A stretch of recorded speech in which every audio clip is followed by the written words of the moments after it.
দুনিয়া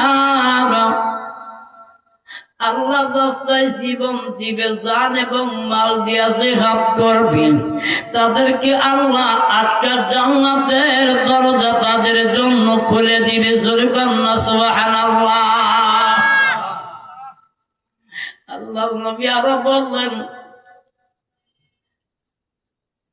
সাহাবা আজমাইন, কোন একজন সাহাবা জিজ্ঞাসা করলেন, ইয়া রাসূলুল্লাহ, ইয়া হাবিবাল্লাহ, নবী গো, ইয়া রাসূলুল্লাহ, ইয়া হাবিবাল্লাহ, নবী গো, জান এবং মাল দিয়া জিহাদ করলাম, কিন্তু আকিমুস সালাত, আল্লাহ কোরআনুল কারীমে 82 জায়গায় বললেন আকিমুস সালাত, সালাতের দ্বারে গেলাম না নবী গো, তাহলে কি আল্লাহ জান্নাতের দরজা খুলে দিবে?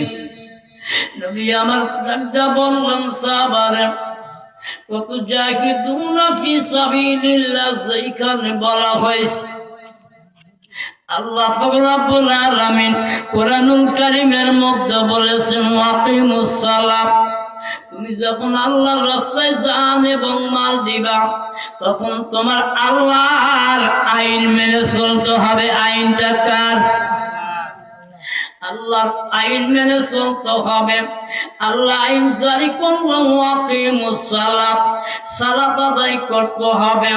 আর সালাতের মধ্য দিয়ে তুমি যা করবা আমার আল্লাহর কাছে সব আমলিতে পরিণত হয়ে যাবে। জোরে কান্না সুবহানাল্লাহ। সালাত বিহীন কি কোনো কিছু চলবে?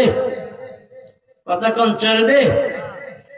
জুমার দিনে কিছু মানুষ পাওয়া যায় আর সারা সপ্তাহে ইমাম সাহেব কোন সময় একাই নামাজ পড়ে। তবে রাত্রে পিঠে কাজে পড়ে এরকম হয় না, আমাদের সিরাজগঞ্জ জেলার মধ্যে এরকম হয়।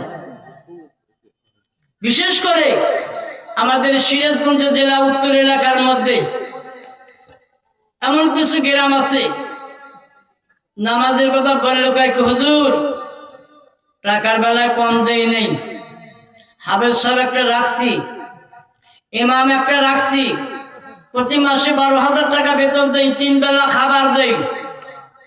আমাদের মসজিদে যাওয়া লাগবে একেবারে, আমরা তো না রাখছি ইমাম, মুয়াজ্জিন একটা রাখছি, মুয়াজ্জিন আযান দিবে, ইমাম সাহেব ইমামতি করবে, মুয়াজ্জিন আর ইমাম দুইজন পলিত হয়ে গেল, আমরা টাকা কেন দিছি বারে? শুনছেন কথা? শুনছেন? ইমাম আর মুয়াজ্জিনকে বেতন দিছে, তাই যার কারণে ওনাদের সারা গ্রামের মানুষের নামাজের দরকার নাই।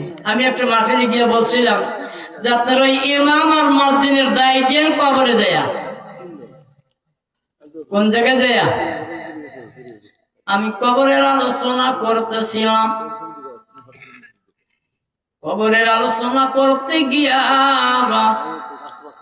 আমি বললাম যখন একটা লাশকে কবরের মধ্যে রাখা হবে, এই লাশটা যদি ভাগ্যক্রমে মরণের আগে কালেমা জারি হয়ে যায়, এই লাশটার জবান দ্বারা মরণের আগে যদি একবার কালেমা জারি হয়ে যায়, তাহলে আল্লাহ পাক রব্বুল আলামিন কোরআনুল কারীমের মধ্যে বলছেন, ইয়া আইয়ুহাল্লাযীনা আমানুত্তাকুল্লাহা হাক্কা তুকাতিহি ওয়া লা তামুতুন্না ইল্লা ওয়া আনতুম মুসলিমুন।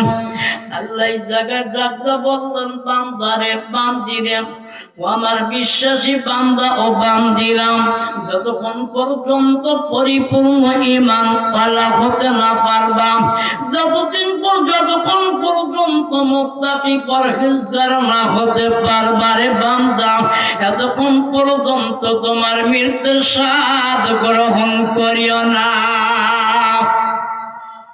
ঈমানওয়ালা হতে গেলে, আমলওয়ালা হতে গেলে তাহলে